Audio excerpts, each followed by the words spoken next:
Bonjour de ma part, plaisir de vous voir. Une longue préparation, une longue transpiration. On est au moment de l'inspiration. J'espère que ça va fonctionner. Merci à Céline, je la connais, je sais qu'elle est exceptionnelle. Merci à Sébastien. Franchement, tu as dit quelque chose au début, tu connaissais pas trop, etc. Si ça devait vraiment partir en cacahuète, à mon avis, je vais venir te chercher parce que tous les éléments que tu as sortis sont des éléments qui sont effectivement essentiels pour le business. Comme disent les Français, lorsque ça pue, il faut des gens qui ont ce feeling. Et donc, merci beaucoup déjà pour ces deux intervenants. Bon, la tâche, elle est compliquée pour moi. Je ne suis pas spécialiste du TED, même si j'aime bien improviser. Donc, forcément que je me suis préparé et peut-être ça sera un peu plus littéral que mes camarades, mais j'espère pouvoir porter mon message comme commandant. Alors, tout d'abord, l'idée de ce forum, c'était une idée dans le fond assez simple. C'était l'idée de réunir dans une salle. J'avais un plan A qui était une salle un peu plus grande. On est venu au plan B. Par chance, on n'a pas été au CD, sinon ça aurait été trop petit. Mais on a été dans ce plan B en disant on réunit des gens qui sont responsables de décider. Donc c'est comme ça que je vous vois hein, dans vos fonctions civiles, militaires, police. C'est des gens qui, au contact, dans le terrain ou alors dans de grandes organisations, doivent effectivement décider, mais décider aujourd'hui, toujours plus, dans l'urgence, dans l'incertitude et toujours sous pression. Donc ça, c'est quelques éléments que j'aimerais aborder avec vous. Je pense que c'est nécessaire. Moi, en tout cas, je peux vous dire que je le vis pratiquement chaque jour avec mes officiers, mes sous-officiers, avec les autorités civiles, avec les partenaires. On est toujours pratiquement en décision en zone d'ombre. Et je vous dirai pourquoi, quels sont les paramètres qui font que l'on est systématiquement, et je dirais même uniquement, dans des zones d'ombre. Qu'on le veuille pas, qu'on le reconnaisse, ou qu'on veuille simplement rester aveugle par rapport à cette particularité. Aujourd'hui, j'aimerais également non seulement me présenter devant vous comme commandant de cette fabuleuse division, la division 1, mais j'aimerais également me présenter devant vous comme soldat. Je suis à la base, comme citoyen, évidemment, mais aussi, et c'est particulier, comme père de famille. Père de famille d'un fils incorporé au BIM7. Et il y a quelque chose que vous devez entendre, parce que j'espère que ça n'arrivera pas, mais si ça arrivera, vous pourrez me regarder droit dans les yeux, que j'enverrai jamais mon fils au combat sans qu'il ait une chance de survivre et si possible de remplir la mission. C'est quelque chose qui n'est pas évident en ces temps compliqués pour l'armée suisse, mais c'est quelque chose qu'on doit assumer et qu'on doit assurer. Le cœur du message, c'est pour moi d'abord la conviction, bien sûr, 38 ans de carrière. Je n'ai pas de tatou, mais je pourrais avoir un tatou de l'armée, forcément. C'est quelque chose que je vis vraiment par passion, qui ne va jamais me lâcher, même quand j'arrêterai la carrière. Et deuxièmement, l'urgence. L'urgence, on l'a entendu, on l'a partagé maintenant avec Sébastien dans tous ces conflits. Mais l'urgence aussi en général, ce n'est pas que la guerre, évidemment. C'est l'environnement, on l'a vécu, j'y reviendrai également chez nous en Suisse. Et c'est encore toutes ces tensions qui vont arriver ces prochains mois, ces prochaines années. Et avec des décideurs, avec des leaders qui sont dans un mode particulier, on pourrait l'appeler le mode de la sidération. Le mode de la sidération, c'est-à-dire de faire une annonce, d'être dans une action qui sidère. C'est un peu ce que fait évidemment le président Trump. Des fois ça marche, des fois ça ne marche pas, mais vous savez, quand vous avez des gens sidérés en face, vous avez un bon bout de temps, vous pouvez courir, les gens ne bougent pas, ils sont sidérés, et vous avez de l'avance. Et ça, c'est quelque chose qu'il faut assumer, qu'il faut intégrer, parce que sinon on sera toujours en train d'essayer de courir derrière. Donc il faut qu'on se réapproprie aussi ce genre de contexte, qui n'est pas du tout dans l'élégance helvétique, et je dirais même dans l'élégance européenne. Est-ce que c'est le futur? Je ne peux pas vous dire, mais c'est en tout cas le présent, donc il faut qu'on s'y adapte. L'armée suisse a depuis 20 ans, depuis 2004, travaillé autour de ce fameux projet Armée 21. Encore une fois, moi je ne fais aucune critique aux décideurs de l'époque, d'abord parce que j'ai accompagné le premier chef de l'armée, vous le savez, une personne admirable. J'ai pu comprendre pourquoi avec 3,7 milliards il a fait le maximum. J'ai pu comprendre pourquoi on a fait 5 centres logistiques et pas 47. Donc aujourd'hui, je ne pose aucune critique, il faut qu'on trouve des solutions avec ce qu'on a. Mais, malgré tout, on a transformé cette armée, comme toutes les armées européennes, dans une armée qui a eu un gros dividende de la paix et qui aujourd'hui n'est pas prête, n'est plus prête. Parce qu'elle manque en ressources, elle manque en infrastructures, elle manque en personnel, elle manque en munitions, elle manque en armement, elle manque en place de tir, elle manque un peu en tout. Mais elle est d'une richesse incroyable dans ce capital humain, dans cette milice, dans cette particularité totalement helvétique du citoyen soldat, de la citoyenne soldat, qui s'engage de plus en plus de manière volontaire, il faut bien être honnête, mais malgré tout qui s'engage pour faire ce job, de pouvoir protéger le pays, mais aussi de pouvoir aider, sauver, et bien sûr d'être engagé à l'étranger. On est dans un changement d'époque, je pense que tout le monde l'a ressenti, tout le monde le vit. Il y a des tensions qui sont croissantes, il y a des doutes un peu partout, et il y a ces fameuses surprises stratégiques, comme je les appelle, ou comme on l'entend des fois, avec ces décisions qui tombent en porte-à-faux avec notre logique, la nôtre, vraiment. Et c'est plus celle de ces décideurs devenus parfois dangereux, des grandes puissances, que ça soit au niveau évidemment de celles qu'on reconnaît, mais aussi celles qui s'affirment nouvellement, même en Europe. Et c'est quelque chose qu'il faut, quand on est dans cette responsabilité de militaire, de commandant de division, évidemment comprendre, assumer et essayer de trouver des parades. Donc, nous devons essayer de décider dans cette incertitude. Et pour ça, c'est difficile parce qu'on avait cru, je crois qu'on avait tous cru, que d'une manière ou d'une autre, grâce à la technologie, et maintenant on fait la même discussion avec l'IA, du reste, là aussi, on va peut-être entendre le capitaine, il a fait dernièrement un post avec ça en disant « mais est-ce que la guerre pourra être décidée à travers l'IA ?» Et puis en face, il avait, je crois, un mathématicien qui a quand même fait 5 secondes de pause avant de donner sa réponse. Je vous invite à aller voir pour savoir quelle réponse il a donnée. Mais c'est vrai, on a toujours cru que cette technologie nous apporterait la réponse avec un L majuscule, et puis en fin de compte, on a les meilleurs capteurs, on a les meilleurs algorithmes, et puis on n'a pas toujours la bonne réponse. Et bien au contraire, parce qu'aujourd'hui, on a un champ de bataille totalement transparent, on a la visibilité sur tout, et malgré tout, on est toujours en train, dans la décision militaire en tout cas, de naviguer dans cette zone qu'on appelle une zone d'ombre. Pourquoi ? Trop d'informations, évidemment, vous le savez, ça a coûté cher à différents drames dans le monde, les tours évidemment à New York, respectivement l'attaque du Hamas en Israël, où semblerait une petite voix fluette a souvent dit mais on a un problème avec la porte 47, et puis la réponse était il faut que tu prennes des vacances, t'es fatigué. Donc on voit qu'il y a une somme d'informations qui fait qu'à un certain moment, par habitude, par arrogance peut-être aussi, par grade, ça arrive aussi, on n'entend pas. On n'entend pas effectivement l'information qui aurait pu éventuellement éviter le drame et faire une différence historique, non seulement pour Israël et la bande de Gaza, mais en général aussi pour ce monde. Donc la clarté est devenue rare, et maintenant on va essayer de voir de quelle manière on peut, avec certains paramètres, aider à cette conduite dans le brouillard. En ce qui me concerne, vous l'avez entendu, mars 2020, donc la pandémie qui explose, le Covid, les chaînes logistiques s'effondrent. Pour vous dire la vérité, j'étais dans une chambre d'un hôtel à Megève, en vacances avec mon épouse, et à 3h du matin, on m'appelle, chose qui n'est pas quand même très... qui n'arrive pas tous les jours, surtout quand je suis en vacances, parce que c'est quelque chose qu'on respecte dans notre organisation. Le chef du commandement des opérations, à l'époque le commandant de corps Schellenberg, qui m'appelle et qui me dit « Reynald, que tu saches, ils ferment les frontières en Italie, ils ferment les frontières en Allemagne. On ne sait pas trop comment le système de santé va fonctionner. Et puis là, on a beaucoup de questions, beaucoup de défis. Bon, je pose le téléphone, je prends quand même 20 secondes pour réfléchir de quoi s'agit-il au milieu de la nuit, parce que je n'étais pas encore totalement frais par rapport à l'heure. Et puis, mon épouse me pose la question qui c'était, en pensant que c'était beaucoup plus malicieux, évidemment, et pas le chef du commandement des opérations. Pas de chance. Et ben non, voilà, on a fait nos bagages, on est rentré. À partir de là, ils m'ont plus vu pendant environ 3 mois. La question était, est-ce qu'on mobilise? Oui. Comment? Pour quelle mission? Avec qui, évidemment? Quel genre de troupes?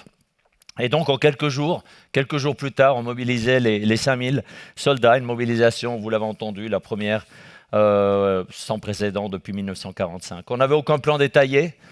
Cette chose-là, on ne l'avait pas forcément planifiée. Certes, on avait un exercice stratégique au niveau de la Confédération Pandémie, donc c'est quelque chose qu'on avait déjà abordé.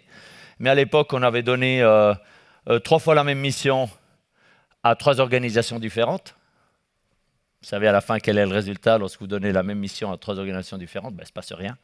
Donc il ne s'est rien passé pendant toutes ces années. Puis le jour venu, quand on avait besoin de masques, tout le monde a dit que c'était lui qui était responsable. Et puis on a eu quelques mois de battement. Mais heureusement, M. Koch, qui était très brillant en disant qu'on n'avait pas besoin de masques, en tout cas pendant la phase où on n'en avait pas. Donc Après, tout ça a été résolu. Donc, on voit que là aussi, la com peut aider à rassurer, à créer, respectivement, à garder ce lien de confiance. Bon, qu'est-ce qui a fait la différence, franchement, par rapport à ce que j'ai vécu? Les liens humains préexistants. Bien sûr, on se connaissait, non seulement à l'intérieur, mais bien sûr aussi avec tous les décideurs, civils, police, les différents départements. Des chefs qui étaient formés à l'imprévu. On était instruits. C'est quelque chose qu'on avait entraîné. Et puis, une armée qui était prête à servir et pas à discuter. Une armée particulière, une armée de sanitaires. L'image que j'avais prise, c'était en fin de compte, vous voyez, aujourd'hui, on a des sanitaires qui sont devant, qui sont au front, et l'infanterie qui assure la garde, qui les protège et qui rend possible l'engagement des sanitaires. C'était aussi cette image-là qu'on a peut-être un peu balancée dans les compétences, dans les capacités de l'armée, de montrer que chaque capacité est essentielle. Avec évidemment un débordement qu'on ne peut jamais contrôler, politique surtout, ça a été la même chose avec cyber, avec bien sûr la question ensuite, mais est-ce qu'on ne pourrait pas avoir plus et seulement des sanitaires alors, vu que le problème c'est le virus? Ça c'est quelque chose, il faut toujours faire attention. Moi j'ai qu'un exemple, toujours le même, il est très facile à utiliser, il est extrêmement gourmand, c'est le millefeuille. Le millefeuille a une logique, le millefeuille a une cohérence, il a une base, il a un sommet. Le sommet est magnifique et très beau, c'est les forces aériennes bien sûr. Le socle n'est pas très visible. C'est la base logistique de l'armée. Au milieu, vous avez tout le reste. Si vous enlevez un de ces éléments, ça n'a pas le même goût, ça ne fonctionne pas. Et si tout va mal, il y a tout qui tombe. Donc, il y a une cohérence. Et c'est là autour qu'on a travaillé, évidemment. Je pense évidemment aussi à Blatten, le 28 avril, sans préavis. Alors, par chance, avec une très bonne anticipation de la part des géologues.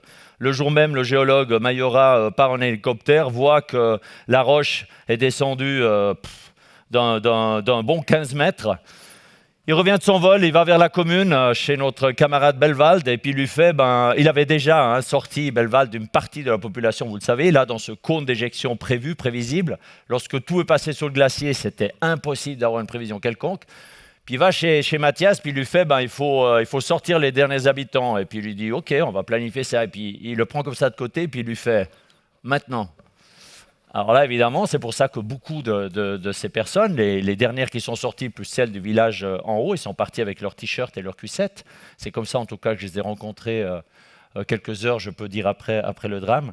Mais notre engagement a été rapide, il a été compétent, adapté. On a pris de nouveau, encore une fois, des décisions avec peu d'informations, dans l'urgence, mais en coopération étroite avec les autorités cantonales de la région. Je dois parler de la région parce que le Leuchtsental, c'est vraiment 5 doigts d'une main. Alors aujourd'hui, ils en ont un qui est abîmé. Je dis abîmé parce que je suis convaincu qu'ils vont le recréer, de sorte d'avoir les 5 villages qui font le Leuchtsental. C'était particulier parce qu'en plus d'avoir cette pression émotionnelle, il y avait aussi la pression des médias. Les médias étaient systématiquement sur place, ils suivaient chacun de nos actes, il y avait une énorme demande pour avoir des images sur ce Blatten, et donc c'est quelque chose qu'il faut mettre en porte-à-faux avec des gens dans la rue qui viennent vers vous, qui vous saluent, qui vous remercient en disant « Merci mon commandant ». Puis je discute 2 secondes, une femme à 10-15 mètres, le monsieur me dit que c'était un ancien président de la ville de Blatten, qu'il a tout perdu. Puis après, je vais chez la dame, et puis je lui dis madame, comment ça va et tout. Le monsieur me disait que sa femme était un peu, comment on dit, timide. En fait, chez la femme, et puis je dis bonjour madame, comment ça va. Puis elle me dit, elle me regarde comme ça, elle fait 10 secondes, puis elle me dit, c'est tout ce qui nous reste. Bon, là, je vous dis que c'est difficile parce que vous êtes dans votre pays, vous êtes dans quelque chose de particulier, vous avez un sens du service, un sens de pouvoir aider, vous ne pouvez rien faire. Vous pouvez rien faire. Alors, quand on entend Céline, on se dit, check, mais on va rebondir. 1 fois, 2 fois, on va recréer. Puis c'est ce que Mathias réussit maintenant à donner. Là, il a fait un truc que je trouve assez exceptionnel. Il a convoqué toutes les jeunes familles, les familles qui ont des enfants. Il a été parlé à chacune de ces familles pour les convaincre de ne pas partir. Pour les convaincre de rester 1 année, 2 ans, le temps qu'il faudra, mais d'assurer que cette nouvelle génération, Blatten, Leuchtsental, puisse se refaire là. Et pas qu'ils partent dans la vallée, qu'ils partent et que tout cela se perde. Ils ont perdu tradition, ils ont perdu souvenir, ils ont perdu tout. Quand on retrouve dans le lac de Blatten une uniforme de la fanfare de Blatten, je peux vous dire, c'est le nirvana, quoi. C'est comme si on trouvait le fameux habit de Jésus-Christ. C'est quelque chose qu'on ne se rend pas compte. À part les Valaisans, bien sûr, qui connaissent cette expression particulière de Leuchtsental, qui ont été, d'après ce que j'ai appris, les premiers à se payer la liberté en Valais. Donc c'était aussi quelque chose d'assez symbolique. Voilà, Blatten. Donc on voit, on est de nouveau là dans cette incertitude. L'Ukraine, les drones ont rendu le champ de bataille totalement transparent. Israël avec les essaims de missiles qui saturent les défenses.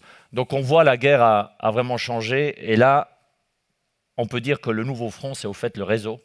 C'est le nuage d'informations, c'est les capteurs disséminés. Et puis c'est cette forme qu'on appelle, nous, dans l'armée, les formes hybrides.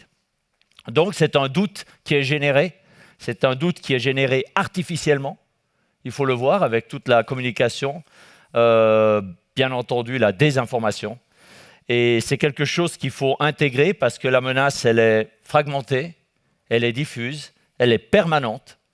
Et c'est également quelque chose qui essouffle, qui fatigue. Et puis aujourd'hui, depuis le Covid, on voit qu'il y a une cumulation. À l'époque, il y avait comme une phase de after action review. On avait le temps de réfléchir, de faire des rapports, en principe 30 pages, 32 pages, avec 42 points qu'on intégrait ou pas. Aujourd'hui, on n'a même pas le temps de faire des retours en enseignement. Si on ne le fait pas directement, eh ben, on perd un cycle. Le cycle aujourd'hui, dans la doctrine de la guerre, est de 3 à 5 ans environ. C'est ce qu'on compte. Peut-être qu'il va même s'accélérer. Quant au fait, nos processus, vous le savez, ils vont plutôt entre 6 et 12 ans. Donc on n'a bien sûr pas l'avantage. On n'a pas l'avantage technique, on n'a pas l'avantage, pour le moment en tout cas, en ce qui concerne la mise en œuvre. Donc ce qu'il faut, c'est évidemment les outils du renseignement. C'est quelque chose de capital, des outils de renseignement qui peuvent filtrer, qui peuvent hiérarchiser et qui peuvent évidemment prioriser par type de menace. Gravité, probabilité. C'est quelque chose d'essentiel qu'on a de manière partielle certainement aussi en Suisse, mais qu'on doit maintenant affiner par rapport aux menaces en cours et surtout les menaces à venir, parce qu'il s'agit surtout d'anticipation. Donc les lignes de combat, aujourd'hui, n'ont plus de ligne claire. Avant, on faisait, pour ceux qui ont étudié ça, cours MG, etc., on avait des grandes cartes sur lesquelles on posait les différents dispositifs. Il y avait l'adversaire avec les couleurs, le bleu, le rouge, il y avait les arrières, l'avant, il y avait des lignes de phase. Tout ça, ça n'existe plus. C'est très compliqué à poser sur une carte. C'est tellement diffus et c'est tellement dans les différentes sphères d'opération et dans les différentes entités que c'est plus mathématique. Ça doit se faire de manière beaucoup plus complexe et évidemment, on augmente la zone d'incertitude. C'est quelque chose qu'il faut affronter. En plus, il y a le temps.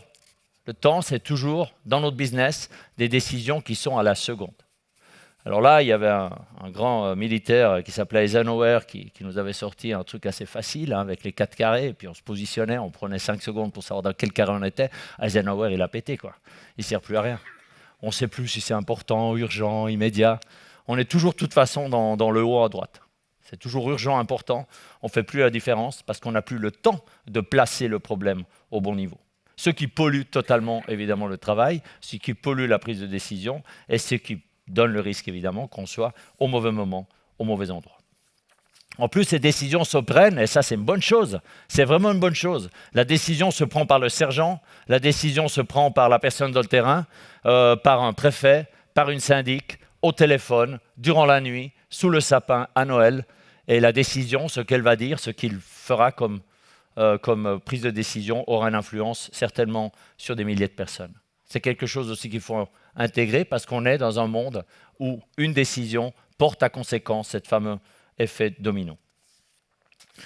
Alors les décisions sont difficiles parce qu'il y a ce fameux brouillard, trop d'informations contradictoires, je l'ai dit, c'est un premier paramètre, pas assez d'informations fiables, pour autant qu'on puisse faire la sélection entre les informations qui sont contradictoires, fiables, des signaux faibles qui sont mêlés à des leurres, c'est aussi quelque chose, la désinformation, très difficile évidemment à reconnaître, les rumeurs virales qui sont beaucoup plus rapides que la vérité, évidemment, parce qu'elles sont beaucoup plus spectaculaires en principe, on s'accroche, et puis les canaux officiels qui ne sont pas toujours évidemment à la hauteur de rendre cela. Et le dernier, c'est vraisemblablement plus important, je l'ai entendu plusieurs fois chez Sébastien, c'est cette confiance. Une confiance dans les institutions, une confiance dans les organisations, qui fonctionne pas trop mal, je dois dire, en Suisse, mais elle est parfois malgré tout lacunaire. C'est quelque chose qu'on doit créer, et j'y reviendrai également maintenant.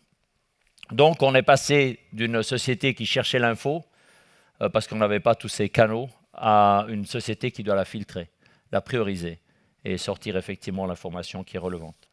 On pourrait dire, avec l'image de la guerre en Ukraine, que les drones volent, mais les vérités s'écrasent. C'est quelque chose qu'il faut qu'on intègre maintenant. En général, je pense que dans le cadre de la décision, mais certainement également dans mon métier, pour moi, c'est mieux être trop tôt que trop tard dans la décision. Je préfère être trop tôt que trop tard parce que si vous êtes trop tard, en principe, il y a un seul paramètre qui va arriver, c'est que vous allez subir. Vous allez subir, vous allez devoir rattraper. Vous allez devoir courir les 300 mètres que vous avez perdus parce que vous n'êtes pas parti assez vite. Si vous partez trop tôt, vous pourrez freiner, vous pourrez expliquer.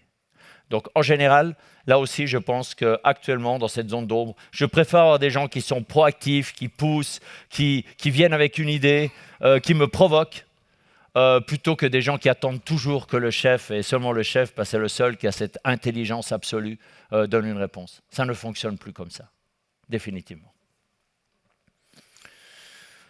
Donc avancer dans le brouillard, ce n'est pas une image, hein, c'est une réalité opérationnelle. Et je dirais que pour ça, il faut 5 piliers pour pouvoir aider, en tout cas dans une zone d'incertitude, dans une zone d'ombre. Le premier, c'est les objectifs, qui doivent être clairs, parce que tout tangue, le cap doit être visible, parce qu'il faut un pourquoi qui soit partagé, un pourquoi qui soit compris également. Il ne faut pas que ça soit un slogan. L'objectif n'est pas un slogan, il ne faut pas tout mélanger. C'est plutôt, je dirais, une boussole. Donc ça, c'est le premier élément. Le deuxième élément, c'est des esprits qui sont entraînés. Entraînés, se préparer. Et pas entraînés pour dérouler un protocole ou pour administrer. Préparés, effectivement, pour gérer dans le chaos, pour réagir dans le vide, pour improviser, mais avec lucidité. Mais j'aime bien le mot improviser. J'aime bien aussi le mot l'intuition. Souvent, on veut se cacher derrière le fait que l'intuition est quelque chose qu'on utilise à la maison, et puis encore. L'intuition, à mon avis, c'est quand même une résultante entre l'expérience et la prise de risque. C'est toute votre vie qui est derrière une intuition. Et ça peut vous sauver, je vais dire la vie, pour ne pas utiliser un autre terme qui ne serait pas bien dans cette salle. Il faut des esprits qui soient entraînés, c'est quelque chose d'important. Et il faut surtout des esprits qui ne s'effondrent pas lorsque le plan qu'on a prévu, le plan A, B, C, D, mais peut-être pas le plan X, s'effondre. Et c'est aussi celui qui continue. On l'a vu avec Céline, c'est celui qui continue, qui a cette force intérieure par rapport à une mission et par rapport à la volonté de survivre, de dire on continue. Mais ça se prépare. On peut faire évidemment sous l'aspect physique, on le voit tout de suite, mais sous l'aspect de l'engagement et de la mission, c'est la même chose. Ensuite, il faut des relations solides, on l'a déjà entendu. Vous savez, dans la crise, vous l'avez certainement déjà tous vécu dans vos responsabilités, ce n'est pas forcément les processus qui vous sauvent, mais ce sont les personnes. Ce sont les personnes qui vous sauvent. Et franchement, moi, souvent, c'était un numéro de téléphone. C'était une référence. Un numéro que j'appelle, quelqu'un qui répond, même au milieu de la nuit, et qui me dit « Ok, je suis là et j'arrive ». Et dans ma fonction, j'ai toujours plutôt essayé de m'entourer de 4 à 6 personnes que de 27 autour d'une table.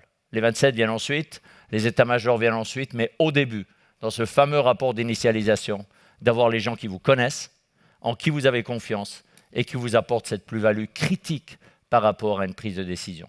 C'est essentiel. Donc, posez-vous les bonnes questions. Qui sont ces 5, 6 que j'appellerai autour de la table dans le cas où j'ai vraiment quelque chose de particulier et de dangereux? Donc, il faut le préparer dans les exercices et c'est quelque chose également qu'il faut aujourd'hui déjà initialiser. Dans le brouillard, la confiance va définitivement plus vite que le Wi-Fi. Donc, travaillons avec la confiance et pas forcément seulement uniquement avec le Wi-Fi. Ensuite, il faut des niveaux autonomes. On ne peut pas fonctionner uniquement sur le système pyramidal. Alors, je suis bien placé pour connaître ça, la hiérarchie, le militaire, les grades. Mais la décision doit être prise sur le terrain, immédiatement, évidemment, par un capitaine, par un syndic, etc. Et donc, cela exige de la formation, ça exige une compréhension, évidemment, de l'autre, et du courage. Et du courage. Et ce courage, certaines personnes l'ont. Ils ont été formés dans leur vie à avoir du courage, mais c'est quelque chose qu'on peut entraîner, qu'on peut exercer. Donc, pour moi, c'est toujours mieux d'avoir une bonne décision locale qu'un ordre central qui n'arrivera jamais. Ça, c'est évident. Et le dernier point, c'est cette coordination. C'est une coordination qui ne doit pas être de façade, évidemment. Elle doit être permanente. entre l'armée, la police, les domaines de santé, tous les autres partenaires, parce que les crises ne respectent aucunement les structures. Donc ça passe d'un côté et de l'autre.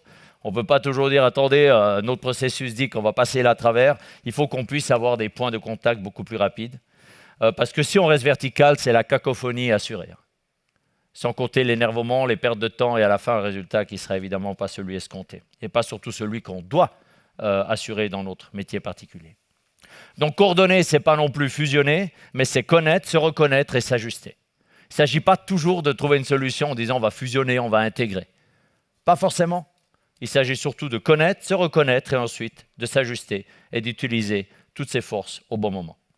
Donc, c'est ce que je pourrais appeler une culture partagée de la sécurité, qui est un état d'esprit. C'est un état d'esprit collectif.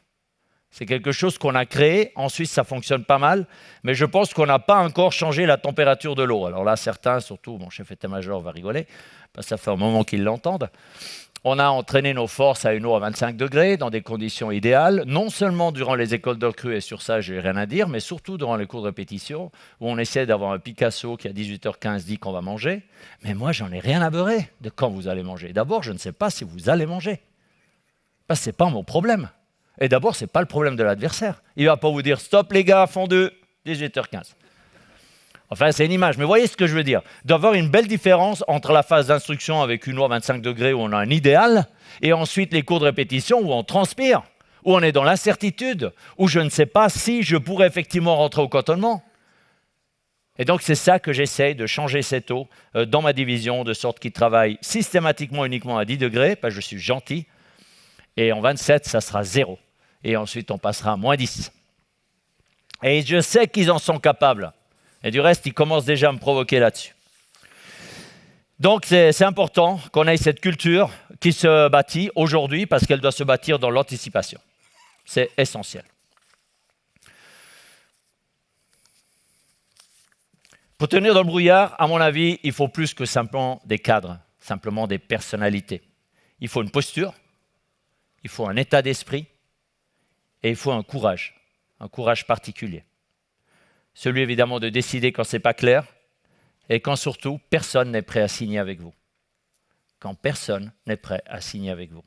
Ça, c'est aussi une culture qu'on a, de signer. En principe, je reçois des documents des fois avec 6 signatures de différents officiers généraux. Moi, je fais la 7e, comme ça tout le monde a vu le document. Mais ce n'est pas ça. Ce n'est pas ça l'objectif. L'objectif, c'est que je puisse avoir une signature d'une personne responsable qui fait le taf. Donc, c'est quelque chose qu'on doit adapter avec ces structures que l'on a chez nous, très verticales, et assurer que chacun puisse oser de décider sans forcément avoir toutes les informations. Et c'est quelque chose qui se prépare. Oser prendre des décisions quand on n'a pas toute l'information. C'est clair que si on attend, la certitude, et la seule que je vous donne dans ce domaine, c'est que ça va être le chaos. Ça ne va pas fonctionner. L'attente, ça ne fonctionne plus, ça va beaucoup trop vite. Donc, il faut qu'on soit toujours dans cette action, dans l'action, et pas dans la réaction. C'est important.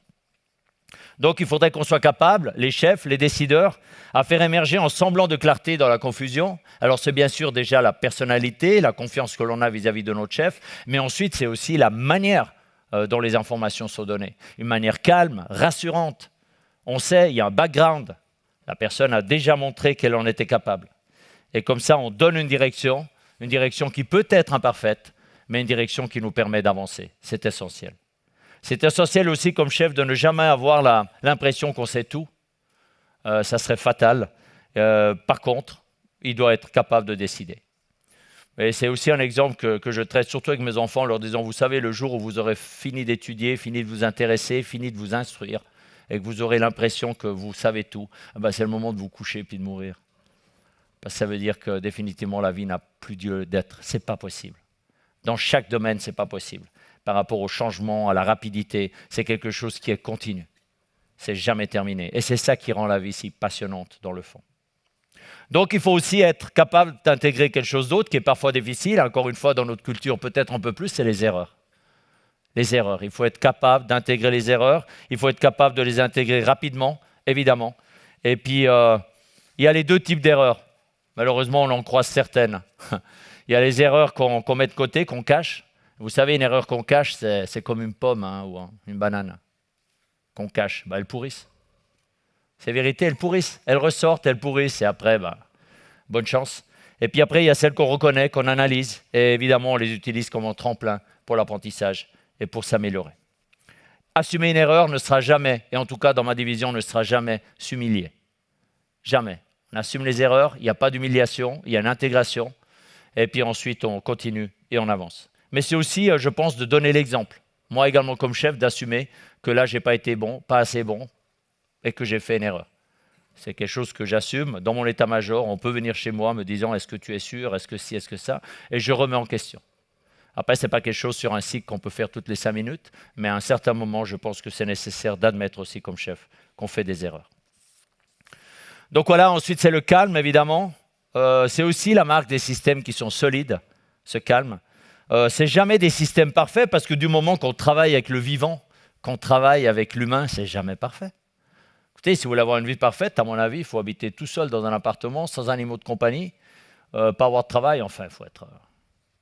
Parce que dès que vous êtes en contact avec une entité, une deuxième entité, forcément que c'est un peu plus complexe.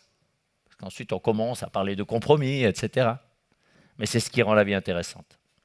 Donc, on l'a entendu aussi avant, il ne s'agit en aucun cas de porter la responsabilité, surtout dans une zone d'ombre, sur une seule paire d'épaules. C'est quelque chose qui se partage.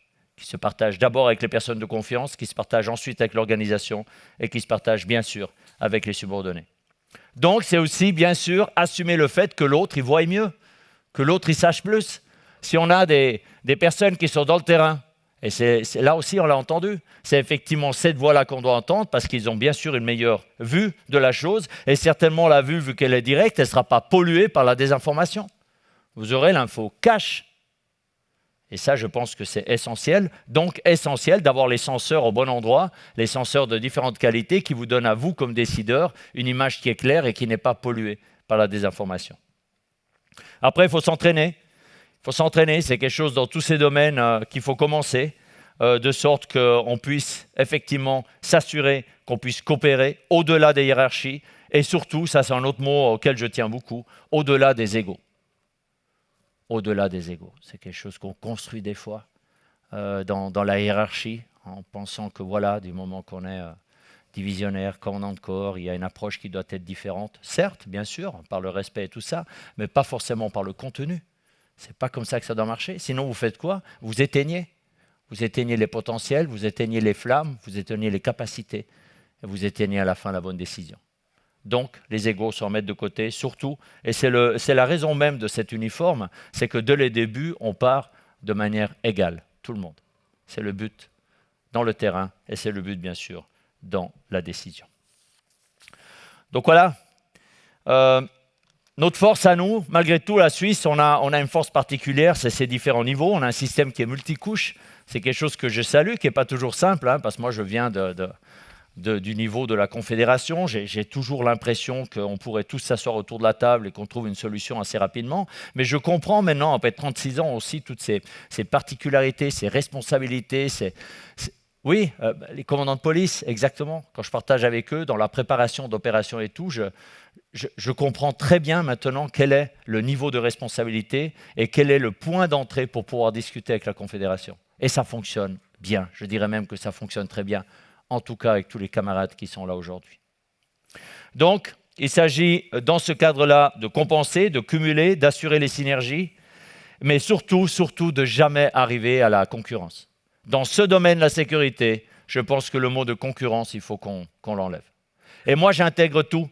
J'intègre évidemment les partenaires police, les gardes frontières, etc., mais la protection de la population, mais aussi les entreprises civiles de sécurité, qui aujourd'hui sont en principe pratiquement plus nombreuses que le nombre de l'armée et qui tiennent pour le moment l'infrastructure critique de notre pays sans qu'on ait vraiment posé la question sur le niveau, jusqu'à quand ils peuvent tenir, est-ce qu'ils tiennent seulement dans Alpha, est-ce qu'ils pourront aller sur Bravo. Et je pense que là, on a vraiment une chance, avec certaines en tout cas, de pouvoir avoir un socle de résilience qui soit un peu plus grand et qui nous permettent surtout d'avoir le temps de rentrer en jeu et pas de devoir rentrer en jeu après quelques heures.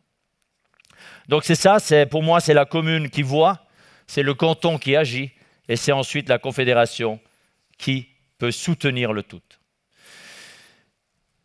Il nous faudra certainement du courage également dans cette collaboration. Il faudra un appui qui soit réciproque avec la politique, c'est important. La politique n'a pas toujours le même rythme que ceux dont on aimerait avoir. Et nous sommes aujourd'hui dans l'urgence et il faut que la politique le comprenne. Il faut qu'on puisse non seulement avoir des décisions rapides, ça fonctionne pas mal, mais le problème que l'on a, c'est qu'on n'a pas de garantie. C'est-à-dire que nous, on est sur un plan, on l'a dit, de 6 à 12 ans, et puis la garantie politique, elle est d'une échéance beaucoup plus courte. Et puis au moment où on remet ça en question, c'est beaucoup trop lourd, c'est pas possible. Il faut qu'on puisse nous donner, avec une vision claire, pour l'armée, pour la protection, la défense de ce pays, une échéance temps qui soit au-delà de 4 à 5 ans. Ça, c'est quelque chose qui est encore difficile à créer, avec toujours les mêmes questions qui reviennent en disant « oui, mais dites-nous d'abord quel est l'objectif final attendu et tout ». Il me semble qu'on l'a publié au moins 18 fois, et jusqu'ici, chaque fois, on recommence au même endroit.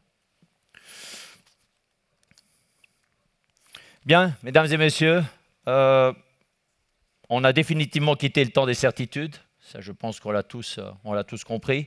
Nous entrons dans le temps du brouillard. Mais je pense qu'on a tout ce qu'il faut pour avancer. On a des femmes et des hommes qui sont engagés, on a des institutions qui sont solides, on a un esprit de milice qui nous oblige à la proximité et à garder le lien. Alors oui, il faut regarder les failles, il faut affirmer que l'armée n'est pas prête aujourd'hui, c'est clair, pour un conflit prolongé dans tous les cas. Par contre, il faut agir maintenant afin de nous préparer, de compenser les lacunes graves, s'exercer, s'entraîner et se réapproprier le terrain. Notre terrain. Celui que nous avons délaissé, évidemment non pas par désintérêt, mais quelque part pour se faire accepter dans notre propre pays en essayant de déranger le moins possible, que ce soit par le bruit ou le transport ou les véhicules. C'est quelque chose qu'on doit maintenant pouvoir discuter de manière honnête, de sorte d'entraîner nos forces sur le terrain et dans le terrain que nous avons à protéger. Et nous n'avons pas de plan B, en tout cas en ce qui concerne cette Suisse, on n'a que le plan A. Il faut qu'on rebâtisse une culture de la sécurité qui ne soit pas une illusion rassurante. Il faut une culture solide, faite d'engagement, de clarté, de responsabilité. Une culture, je dirais, du service qu'on connaît assez bien dans ce pays. Il faut des leaders qui osent et des collectivités, bien sûr, qui coopèrent et qui comprennent. Parce que dans le brouillard, je suis fermement convaincu que ce n'est pas la technologie qui va faire la différence. C'est la qualité humaine de nos cadres et des décideurs. Celles et ceux qui ont appris à décider quand rien n'est clair et qui à agir sans tout savoir et à garder le cap quand tout tangue. Le pays en a besoin, bien entendu, l'armée en a besoin, et ceux qui doutent se souviennent. Le soldat suisse, il ne se bat pas en principe pour conquérir, il se bat pour défendre sa terre, sa liberté et sa dignité. Et quand il le fait, je peux vous rassurer, et vous le savez, il le fait avec toute sa force et toute la force d'un peuple qui se tient debout, fier, souverain et armé. J'ai terminé.